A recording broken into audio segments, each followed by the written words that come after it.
Le projet qu'on a développé, c'est un projet pour développer une régie de production biologique de jeunes pousses. Des jeunes pousses, c'est une culture de végétaux qui dure à peu près 3 semaines. Ça peut être de l'épinard, de la laitue. On a des laitues rouges et vertes, laitue romaine.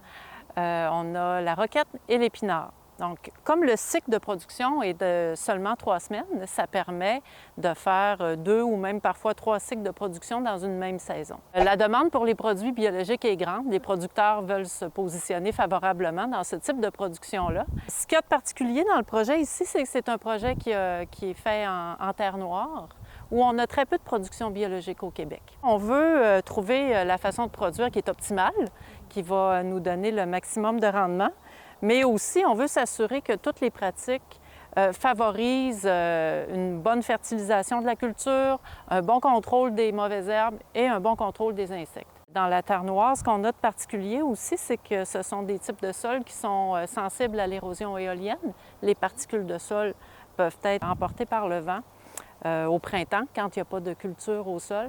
Donc, on travaille avec des cultures de couverture. Ça peut être des céréales ou d'autres types de plantes qu'on va semer à l'automne pour s'assurer qu'on réduit les effets de l'érosion éolienne. On va essayer, pour chacune des cultures de couverture, on va essayer différentes méthodes de fertilisation. Donc, on est en agriculture biologique, on n'utilise pas d'engrais de synthèse. On va travailler avec des composts, des granules de fumier, par exemple, pour venir fertiliser la culture. Donc, tout ça va être arrimé ensemble parce que nos modes de production vont influencer aussi les micro-organismes et leur activité dans le sol, ce qui va à son tour influencer la disponibilité des éléments nutritifs pour la culture. Pour le contrôle des insectes, on va travailler avec des biopesticides qui sont acceptés en agriculture biologique. On va travailler aussi avec des ennemis naturels des insectes nuisibles. Au niveau du contrôle des mauvaises herbes, on se concentre sur la pratique du faux semis. C'est-à-dire qu'on va venir détruire les mauvaises herbes avant de faire le semis de la culture principale. Donc, on essaie différentes façons, différents équipements, nombre de passages différents aussi.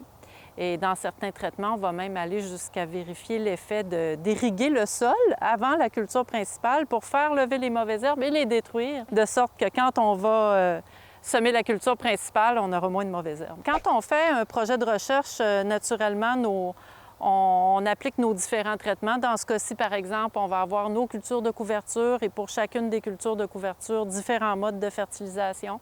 Et ces traitements-là sont répétés plusieurs fois sur le terrain pour s'assurer qu'on a des bonnes conclusions. Naturellement, à la fin du cycle de production, on va évaluer les rendements. On va prendre la matière sèche du produit aussi. Il y a un suivi très régulier qui se fait au niveau des insectes aussi et au niveau des populations de mauvaises herbes. Ce qu'on espère, c'est que ça contribue à augmenter les surfaces qui vont être en production biologique dans ce type de culture-là. Particulièrement en terre noire, comme je le disais tout à l'heure, c'est pas une production qui est très courante au Québec, la production biologique en terre noire. Donc, on espère que nos données vont pouvoir contribuer à d'autres producteurs aussi pour le contrôle des différents ravageurs.